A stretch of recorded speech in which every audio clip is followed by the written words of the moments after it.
7장의 세 번째 시간인데요. 7장 전체 맥락을 잡기 위해서 1절과 11절을 먼저 읽고 시작하도록 하겠습니다. 1절입니다. 그 후에 예수께서 갈릴리에 다니시고 유대에 다니려 아니하심은 유대인들이 죽이려 함이로라. 여기서 유대인들이라 함은 특히 그 유대 지도자들을 의미하고 있습니다. 11절을 읽겠습니다. 명절 중에 유대인들이, 여기서 명절은 초막절 얘기하는 거죠. 명절 중에 유대인들이 예수를 찾으면서 그가 어디 있느냐 하고, 예수님께서는 자신을 죽이려는 유대인들을 피해서 약 6개월 정도 유대 땅을 피해 있었습니다. 6월절에서 초막절 사이 한 6개월 정도 갈릴리에서만 활동하시고 예루살렘 근처 유대 땅에 가지 않으셨습니다. 그런데 11절에 보면은 그럼에도 불구하고 예수님에 대한 유대인들의 관심이 식지 않은 것을 볼 수가 있습니다. 이러한 상황에서 초막절이 되어서 이제 예루살렘에 가셨고 성전에 올라가신 장면이 14절에 나옵니다. 14절에 보면은 성전에 올라가셔서 군중들을 가르치셨다고 기록이 되어 있습니다. 지난주에 살펴보았듯이 그 가르치심의 내용은 율법의 외형에 얽매여 있는 유대인들을 공격하신 것입니다. 예수님은 율법 조항에 얽매여서 율법 정신을 저버린 유대인들이야말로 율법을 어긴 자다, 그렇게 서슴없이 지적하시면서 또 사랑의 교훈을 주신 것이 오늘 본문 바로 직전, 지난 본문 마지막 구절 24절입니다. 외모로 판단하지 말고 공의롭게 판단하라, 이런 교훈을 주셨습니다. 유대인들에게 너희들이야말로 율법을 범하는 자다, 이런 말씀을 하시니까 유대인들이 발끈해가지고 화가 나서 귀신 들린 자라고 심한 욕을 했죠. 결국 유대인과 예수님 사이에 갈등이 심해져서 마치 살얼음판을 걸어가는 듯한 그런 느낌이 드는 분위기가 이 7장의 분위기인 것입니다. 이런 분위기 속에도 예수님은 흔들림 없이 진리를 가르치십니다. 그리고 유대 지도자들은 이제 그러한 예수님을 저지하기 위해서 실질적인 조치를 강구하고 있었습니다. 그 조치가 무엇이었냐가 오늘 보면 32절에 나오고 있습니다. 32절에 보면 예수에 대하여 무리가 수군거리는 것이 바리새인들에게 들린지라 대제사장들과 바리새인들이 그를 잡으려고 아랫사람들을 보내니, 드디어 유대 지도자들은 예수님을 체포하고자 했던 것입니다. 체포 결정을 내렸죠. 근데 이제 그런 수순을 밟고 있는 약간의 그 시간에 예수님과 군중들 사이에 서로 주고받고 가르침을 주시고 또 응답하고 하는 사건이 바로 오늘 본문의 내용인 것입니다. 예수님의 가르침을 받은 이 군중들이 그 가르침에 대한 반응을 크게 두 가지로 보여주고 있는데, 아쉽게도 이 두 가지 반응은 모두 예수님의 가르침과는 벗어난 반응이었습니다. 예수님께서는 분명히 외모로 판단하지 말고 공의롭게 판단하라, 지난주에 설명드린 것이어서 자세히 풀지는 않겠습니다. 그럼에도 유대인들의 이 반응은 모두가 다 외모에 치중한 반응이었습니다.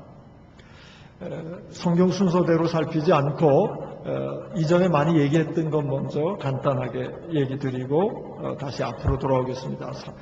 31절에 보면 예수님의 이런 가르침에 대해서 유대인들이 반응하는 장면이 나옵니다. 31절입니다. 제가 읽겠습니다. 무리 중에 많은 사람이 예수를 믿고 말하되 그리스도께서 오실지라도 그 행하실 표적이 이 사람이 행한 것보다 더 많으랴. 이 얘기는 그 앞에 저 예수님이 정말 그리스도가 아닌가, 그럴 거야, 아닐 거야, 이런 얘기들이 오고 갔거든요. 그런 상황에서 또 한 무리가 얘기를 하는 거예요. 나는 그리스도라고 생각한다. 그런 얘기를 하는 거예요. 그 앞에 보면 많은 사람이 예수를 믿고 말하되 이런 기록이 있습니다. 그런데 우리가 많은 사람 예수를 믿고 이런 여기에 우리가 주목을 하면 안 됩니다.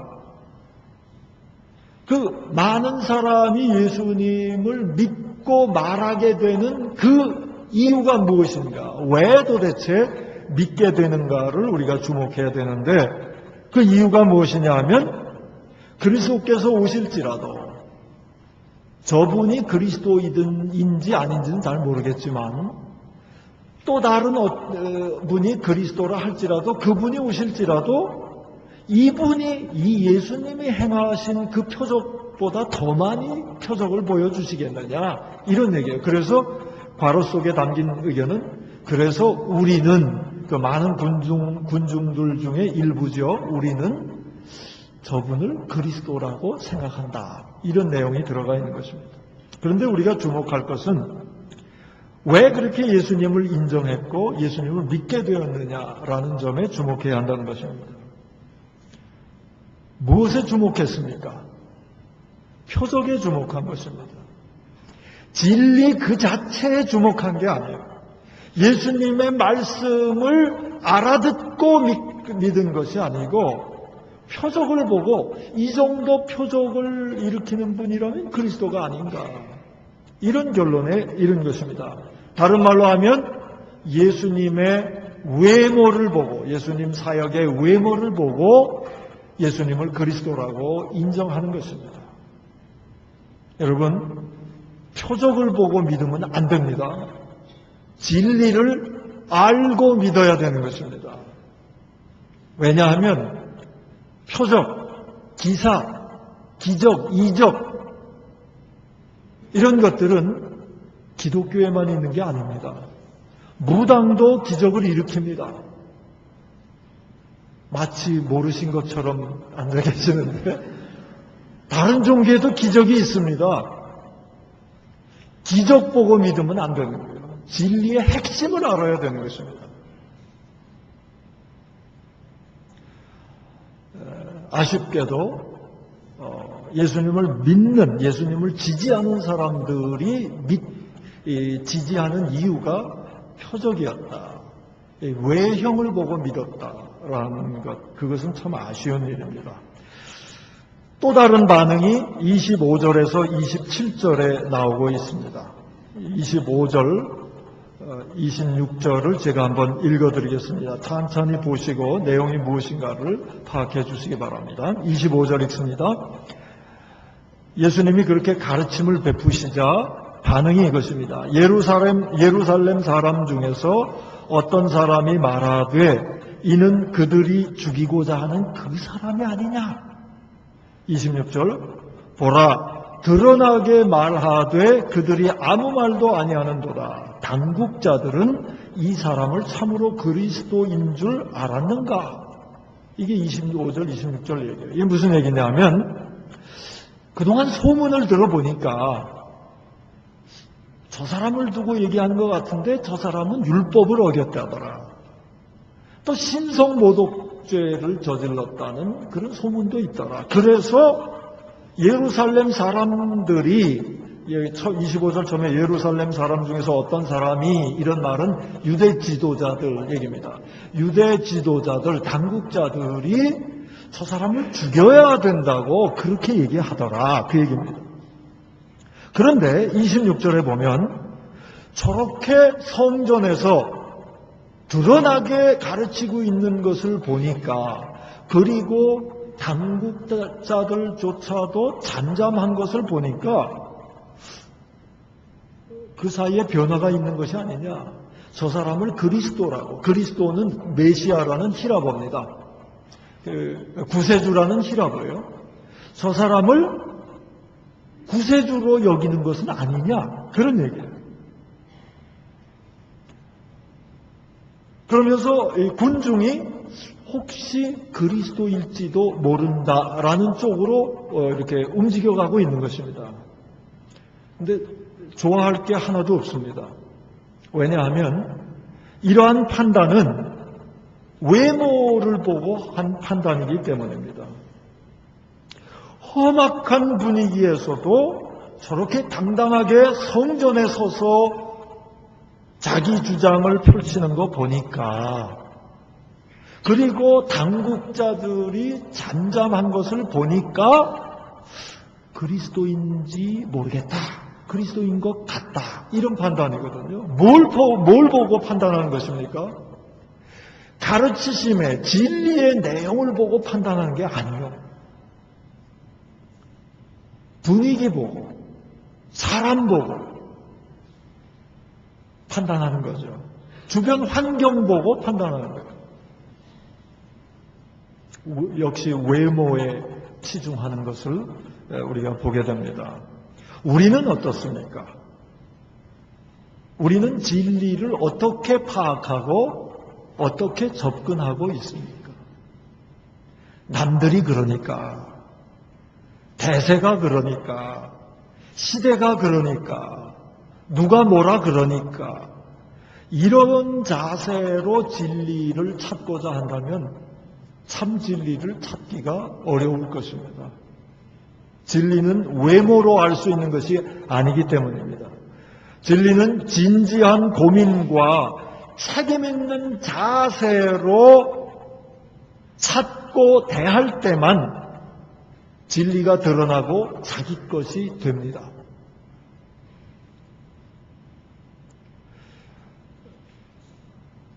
이번 수요일부터 캐노시스 컨퍼런스가 시작됩니다. 수목금토 4일간 시작되는데요. 이 캐노시스 컨퍼런스를 우리 교회가 개최하는 이유가 있습니다. 그것은 아시아의 선교를 아시아 사람들이, 지도자라고 부름받은 그 사람들이 앞장서서 진지하게 고민하고 의논하는 가운데 스스로 책임있게 아시아 선교를 펼쳐가자, 그런 뜻이 있는 것입니다. 그런 목적을 가진 거예요. 선교를 남이 하는 대로 수동적으로 받아들이지 말자, 이런 것을 의사표명을 했고 많은 지도자들이 동의해서 이 캐노시스 컨퍼런스가 이루어지게 된 것입니다.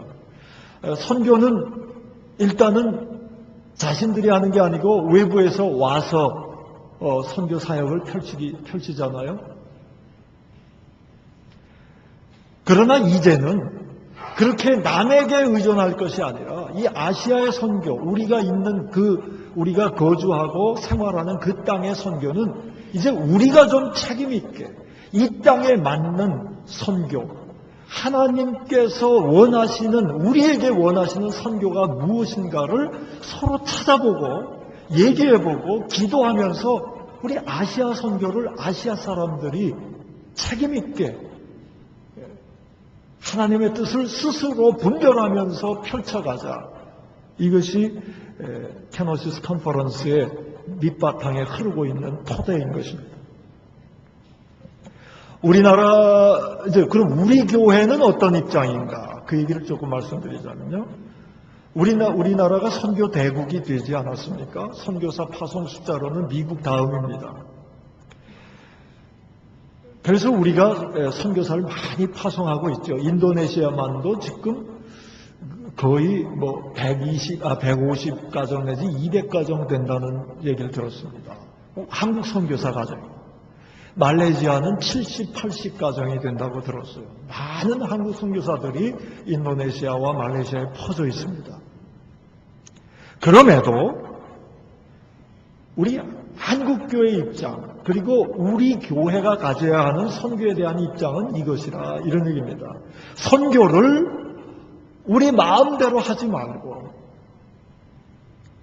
선교지 사람들과 함께 선교를 모색하자. 그분들에게 주시는 하나님의 음성을, 하나님의 뜻을 더 적절하게 분별해야 되는데 함께 분별하자. 그리고 서로 형제가 되어서 함께 선교를 수행하자. 이것이 케노시스 컨퍼런스의 정신입니다. 그래야 선교지가 외모에 따라 이리 흔들리고 저리 흔들리고, 외모는 여러 가지가 있죠. 돈에 따라 흔들리고 또 무슨 환경에 따라 흔들리고 이러지 않고 스스로 진리를 분별하고 선택하고 함께 기도하면서 나아가는 그런 선교가 되어야 흔들림이 없이 진리의 핵심을 소유한 채로 그 진리를 전파하게 된다 하는 것입니다. 자고로 진리는 제가 2주 전에 설교한 내용입니다만은 스스로 자신을 올인해서 걸지 않고는 자기의 것이 될 수도 없고 그 진리가 우리에게 능력으로 역사하지 않습니다. 불행히도 유대인들은 스스로 판단하고 선택하고 자신을 내걸기보다 외모에 치우쳐서 예수님을 판단하고 있었습니다. 이것이 7장에 나오는 얘기입니다. 이게 25절, 26절의 얘기인데요. 27절에는 조금 다른 반응이 나오고 있어요. 그러나 그 역시 외모에 치중된 판단입니다. 25절, 26절은 예수님을 지지하는 쪽으로 이렇게 흐르고 있다가 27절에는 예수님에게 물음표를 던지거나 부정적으로 보는 그런 내용이에요. 27절 제가 읽겠습니다. 그러나, 여기서 그러나는 25절, 26절과 반대된다는 뜻이죠.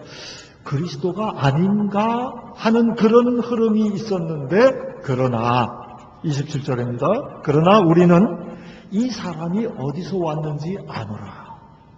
그리스도께서 오실 때에는 어디서 오시는지 아는 자가 없으리라 하는지라. 무슨 얘기입니까? 아닐 거야 그 얘기예요. 아닐 거야 라고 판단하는 근거가 무엇입니까? 예수님의 출신 우리 다 알고 있다. 그 얘기예요.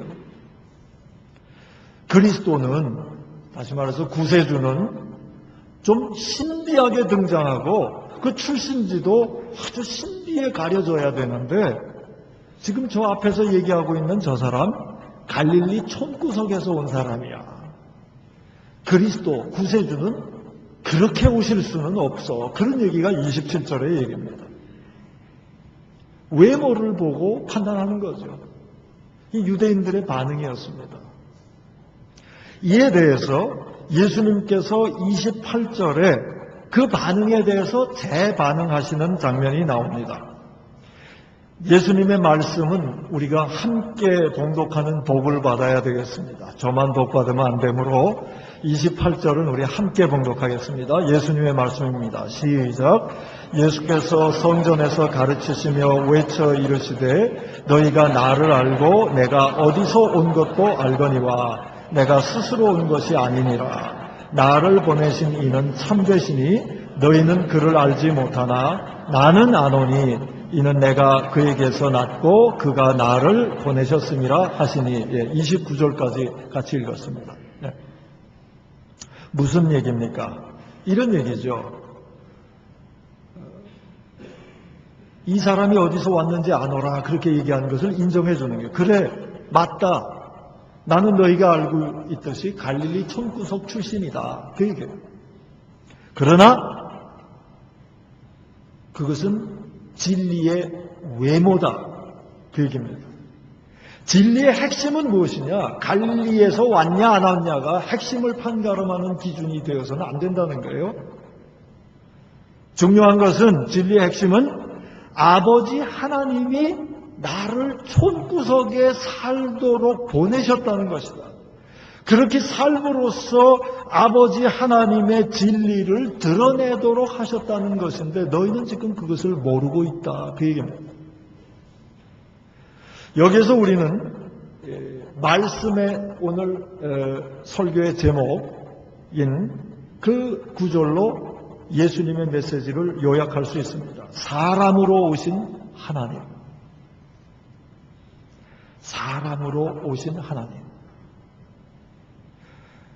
이것은 7장에만 해당하는 주제가 아니고요. 요한복음 전체를, 다른 복음서도 마찬가지지만 특별히 요한복음 전체를 꿰뚫고 있는 그러한 메시지입니다. 사람으로 오신 하나님. 1장부터 나오잖아요. 말씀이 육신이 되셔서 오셨다는 거예요. 6장의 얘기는 무엇입니까? 하나님의 아들이 살과 떡을 나눠주신데 이 땅에 오셨다는 거예요. 사람으로 오신 하나님. 이게 기독교 진리의 핵심인데 이 진리 없이는 기독교가 아닙니다. 그래서 우리는 굉장히 익숙하죠. 사람으로 오신 하나님. 익숙한데 참 이상하게도 이 진리를 우리는 한 구석에 격리시켜서 가둬놓고 있습니다. 사람으로 오신 하나님을 우리는 자꾸 우리에게서 떼어내서 하나님 나라 어느 한 구석에 격리시키는 그런 본성을 가지고 있습니다. 그렇게 되면 기독교는 이미 기독교가 아니게 됩니다. 기독교와 다른 종교와 구별할 수 없게 됩니다. 사람으로 오신 하나님이 뚜렷이 드러나야 그것이 기독교입니다.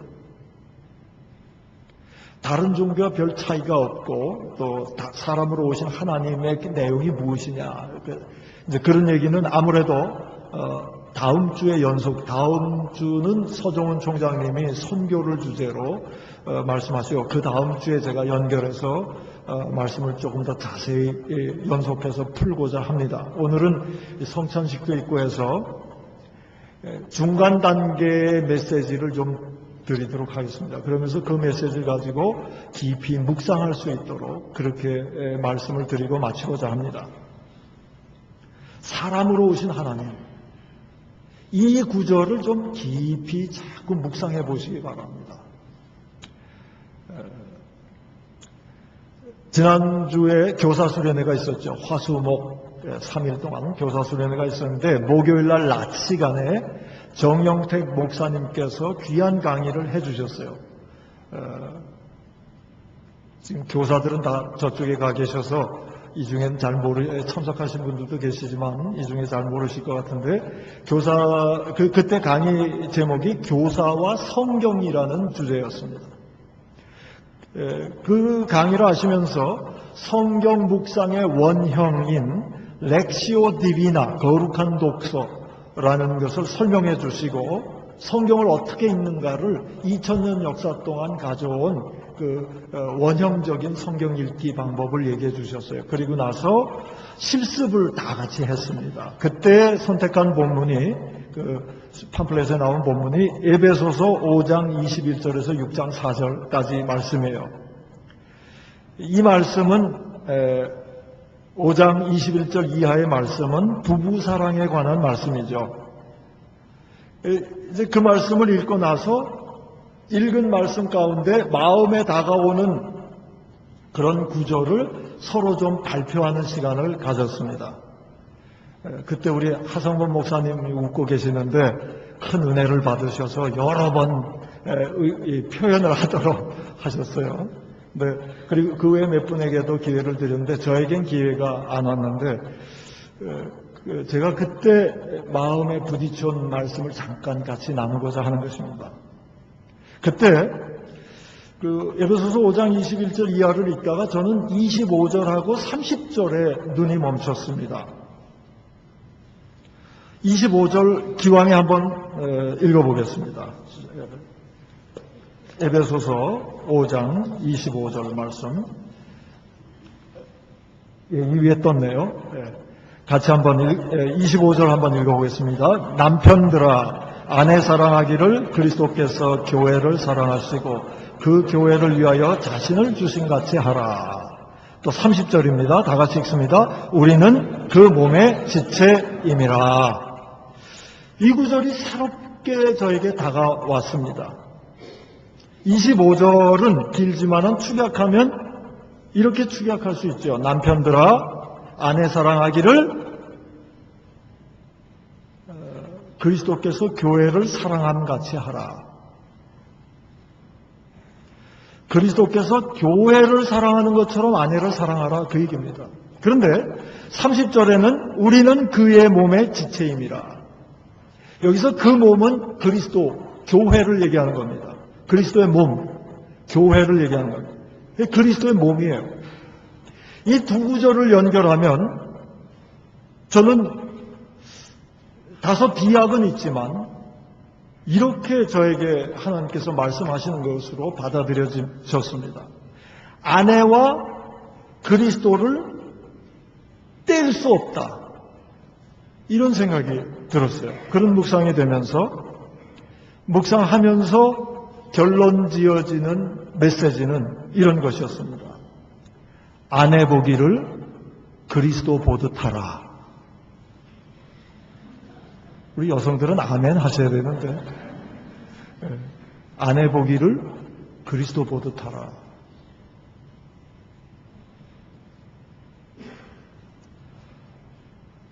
저에게는 영적인 감동으로 다가왔어요. 아내 보기를 그리스도 보듯 하라. 여러 내용을 담고 있다고 생각합니다. 참 곱씹을 만한 성령의 인도하십니다. 생각하고 지금도 계속 생각하고 있어요. 이 말, 이런 묵상과 더불어서 한번 생각해 보세요. 사람으로 오신 하나님, 연결되는 게 있죠? 사람으로 오신 하나님. 아내 보기를 그리스도 보듯 하라. 제가 여성들에게는 얘기하지 않겠습니다. 여성들에 대한 메시지는 스스로 또 찾으세요.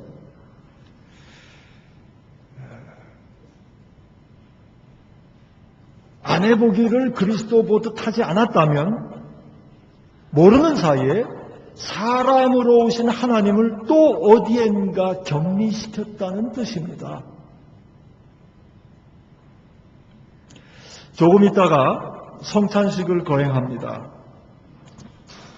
성찬 예식은 사람으로 오신 하나님에게서 유래하는 것입니다. 사람으로 오신 하나님이 계시지 않다면 성찬식은 생기지도 않았고 무의미한 것입니다. 예수 그리스도는 사람으로 오신 하나님이십니다. 하나님이 사람으로 오심으로써 하늘과 땅 사이에 갈라진 그 큰 간격, 무한한 간격을 없애주신 것입니다. 그럼으로써 우리는 비로소 하늘과 교통할 수 있게 되었습니다. 그것을 기념하고 감사하는 예식이 성찬 예식인 것입니다. 사람으로 오신 하나님 때문에 이런 복이 우리에게 임한 것입니다. 사람으로 오신 하나님을 외진데 가둬두면 안 됩니다. 하나님 나라로 다시 올려보내 멀리 떨어뜨려 놓으면 안 되는 것입니다. 성찬 예식의 의미는 그것만이 아니지요. 예수님께서는 그 정도에 멈추지 아니하시고 사람으로 오신 하나님께서 그리스도께서 우리에게 자기의 살과 피를 나누어 주셨습니다. 6장의 얘기 아닙니까? 그게 싫어가지고 다 떠났던 거 아닙니까? 그 얘기를 자세히 풀어주니까 받아들일 수 없었던 거예요. 사람으로 오신 하나님을 받아들일 수 없었던 거예요. 그래서 다 떠나버렸죠. 그러나 예수님은 떠나보내는 사람들을 버리지 아니하시고 여전히 사람으로 오셔서 사람 속에 거하시고 사람의 가장 잘못된 뿌리를 십자가를 통해서 전복시키시고 하나님의 자녀로 될 수 있는 길을 열어주신 거 아닙니까? 사람으로 오신 하나님께서 우리에게 자신의 살과 피를 나눠주심을 통해서 우리 속에는 사람으로 오신 하나님이 거하시는 것입니다. 함께 하시는 거죠. 그럼으로써 사람과 사람 사이에 갈라진 간격을 없애주셨습니다. 그리스도의 살과 피를 나누는 이 성찬 예식은 결국은 무슨 메시지를 가지고 있는 것입니까? 우리가 서로를 볼 때 그리스도 보듯 하라는 메시지를 가지고 있는 것입니다. 이러한 성령님의 역사하심이 성찬 예식 때마다 있게 될 때 우리는 사람으로 오신 하나님을 우리 곁에서, 우리 안에서 서로 우리 지체들 안에서 더 생생하게 발견하게 되는 것입니다. 서로를 볼 때 그리스도 보듯 하라. 이 음성에 순종하게 될 때 우리는 사람으로 오신 하나님을 보게 될 것입니다. 사람으로 오신 하나님을 우리 삶 속에서, 우리 지체들 속에서 발견하고 하나님을 만나는 복이 충만하시기를 축원합니다. 기도하겠습니다.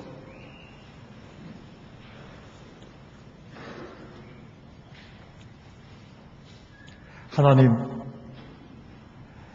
우리도 모르는 사이에 사람으로 오신 하나님을 멀찍이 떨어뜨려 놓거나 다시 하나님 나라에만 계시라고 하면서 이방 종교의 신을 찾듯이 그렇게 멀리서 하나님을 찾았던 것을 생각해 봅니다. 오 아버지 하나님, 그럼에도 우리를 사랑하시고 우리를 아껴주셔서 여전히 사람으로 오신 하나님을 우리 곁에 계시게 하시고 우리 안에 거하시게 하시니 감사합니다. 아버지 하나님, 우리는 사람으로 오신 하나님을 모시고 우리 안에 거하시게 하면서 살아가는 존재들입니다. 우리가 서로를 바라볼 때마다 우리 안에 거하시는 그 그리스도, 사람으로 오신 하나님을 볼 수 있는 영안을 갖게 해 주시옵소서. 서로가 서로를 대할 때 그리스도 대하듯이 할 수 있도록 우리의 믿음과 우리의 자세를 변화시켜 주시옵소서. 이 땅에 오신 하나님께서 참으로 안타까워하며 찾아가시는 많은 믿지 않는 사람들 있습니다. 그 사람들을 바라볼 때 소홀히 바라보지 않게 하시고 이미 찾아와 계신 그리스도를 볼 수 있는 영적인 눈을 뜨게 하여 주시옵소서. 그리하여 주님이 함께 계심을 알고 사람들을 대하는 믿음의 사람들 다 될 수 있도록 우리 싱가포르 한인교회의 큰 복으로 함께해 주시옵소서. 예수님의 이름으로 기도하옵나이다. 아멘.